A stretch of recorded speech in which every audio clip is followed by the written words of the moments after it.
kalau dari kita sendiri, um, gimana sih cara ngatur time management itu? Misalnya ya, kayak dalam satu rentang waktu yang sama gitu ya, misalnya ada tugas nih yang harus dikerjain, tapi ada acara juga yang harus dipegang. Nah, kira-kira kalau kayak gitu biasanya Tita gimana menyikapinya? Oke. Jadi kayak yang tadi aku bilang itu emang mesti dari kesadaran sendiri kan, ngatur waktunya juga. Aku sih lebih ke know your priority gitu. Mesti tahu dulu nih prioritas yang paling utama yang mana, baru dilanjutin ke yang selanjutnya. Jadi biasanya aku ngebantunya pakai list. Mana nih yang deadline yang benar-benar lebih dekat dan yang lebih urgent. Kalau misalnya tugas kayak assignment atau gimana kan biasanya ada deadline jam berapa dan tanggal berapa, biar biar nggak lupa dan tahu gitu. Aku ngelis dulu nih ada assignment ini, terus habis itu kalau misalnya di organisasi ngeliat lagi kan, misalnya rapat ini kita mesti siapin apa aja, itu juga aku list. Terus pokoknya lebih tahu priority aja sih. Terus kalau misalnya udah dapat nih prioritinya kan jadi lebih gampang gitu kita mau ngerjain yang mana duluan. Itu aku sih lebih ngelis priority sih. Oke, berarti ya time managementnya lebih ke situ ya, lebih ke kita harus tahu di mana sih priority kita yang harus dikerjain lebih dulu gitu dibandingkan yang lainnya. Oke deh. Nah, tadi kan udah bahas-bahas sedikit nih tentang aktif berorganisasi, terus time management. Nah, jadi kan setahu aku Tita ini ya berhasil lah ya lulus ya 3,5 tahun nih gitu. Dengan selama ini maksudnya aktif berorganisasi gitu loh, dari awal semester selama 2 tahun gitu. Nah, aku boleh minta nggak sih tipsnya kamu cara balancing waktu kuliah itu bisa tetap lulus 3,5 tahun nih, tapi tetap aktif berorganisasi juga gitu. Sebenarnya kalau balancing waktu itu juga dari himsiswonya ya, teman-teman himsiswa juga ngebantu sih. Maksudnya mereka juga tahu nih kalau kita tuh nggak yang harus organisasi terus gitu loh. Kita juga mesti mentingin kuliah juga. Jadi kita juga ngebikin jadwal itu sesuai sama kalau bisa nggak ngeganggu kuliah. Kalaupun ngeganggu, salah satu biasanya kita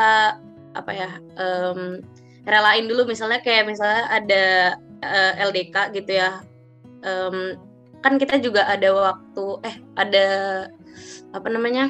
boleh nggak masuk gitu loh berapa hari gitu kan. Nah itu kita ambil misalnya 1 hari, jadi sayang-sayangin hari nggak masuk gitu loh. Udah tahu nih LDK bakal kita ambil nih waktu buat organisasi, jadi jangan sampai habisin waktu take up hari yang buat nggak masuknya itu. Terus lebih kayak yang tadi sih, priority kerjaan dan kuliah, organisasi dan kuliah. Kalau misalnya emang udah tahu sih pasti kita bakal lebih gampang sih ngebalancing waktunya gitu. Oke, berarti selain ya tadi ya dari diri kita sendiri, tapi dari organisasinya juga cukup sangat membantu lah ya, karena memang consider banget waktu kuliah kita itu ya pasti prioritas utama dulu ya gitu. Oke. Nah, ini kan kita udah selesai nih bahas terkait organisasi, terus udah terkait tadi tips balancing kuliah gimana sih untuk lulus 3,5 tahun. Nah, mungkin nextnya aku akan bahas tentang enrichment nih, karena kan ya kalau di minus itu kita emang wajib enrichment ya. Nah, kalau aku boleh tahu, Tita itu ngelakuin enrichment berapa lama dan track yang diambil tuh apa? Aku ambil enrichment langsung yang 1 tahun, ngambil track internship, keterima di Adira Multifinance itu.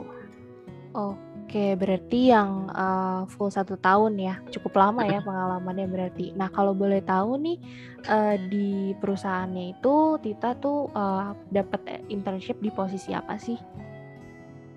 Aku intern sebagai product owner.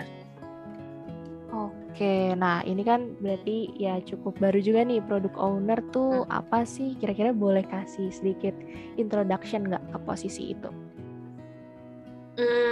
Product owner itu mungkin kalau misalnya apa namanya, aku sering ngejelasinnya gini sih. Kalau di SI kan kita sering dengar tuh kalau kita sebagai penjembatan antara bisnis sama IT. Nah, menurut aku role ini yang pas gitu buat ngegambarin hal itu. Soalnya kita bakal interaksi sama orang bisnis, terus kita dapat requirement dari orang bisnis nih kayak gimana aja, misalnya ada fitur baru atau enhancement fitur atau improvement fitur, nanti kita yang bakal sampein ke tim IT atau developer atau coder. Jadi emang menurut aku itu sih role yang sesuai gitu buat ngegambarinnya. Oke, jadi bisa dibilang ya kita bantu translate dari requirement bisnis ke IT-nya nanti gitu ya untuk si posisi ini. Oke, nah tadi kan udah dikasih intro sedikit nih, cuma aku boleh nanya-nanya lagi nggak sih terkait kira-kira apa sih tugas-tugas yang dilakuin sama posisi itu gitu, product owner ini? Oke. Kalau main jobnya tadi sih gathering requirement. Jadi kita pertama-tama itu ikut misalnya ada meeting atau ngobrol sama orang bisnisnya atau ya biasanya discussing sih sama orang-orang bisnis ataupun third party dari perusahaan. Nanti dari meeting-meeting atau discussion itu biasa kita bakal dapat tuh requirement baru. Misalnya kita mau bikin fitur A gitu ya, yang contohnya. Nanti fitur A ini tuh butuh developernya apa aja sih? Misalnya nge-build front end-nya kayak gimana. Terus habis itu bisa bentukan front end-nya kayak gimana. Terus habis itu nanti integrasi ke sistem ABC-nya gimana, itu juga bakal kita list. Nah, setelah dia dapet nih requirement-nya, nanti kita bikin yang namanya product backlog. Sebelumnya aku di perusahaan ini sistemnya Agile Scrum. Jadi kita ada developer, ada product owner, aku sebagai product owner, dan ada namanya Scrum Master. Jadi kalau misalnya di Agile Scrum itu kita punya yang namanya sprint. Sprint itu kayak periode waktu pengerjaan dari pengerjaan dari development. Kalau dari perusahaan aku 2 minggu. Jadi selama 2 minggu pekerjaan apa aja sih yang bakal dilakuin sama si developer.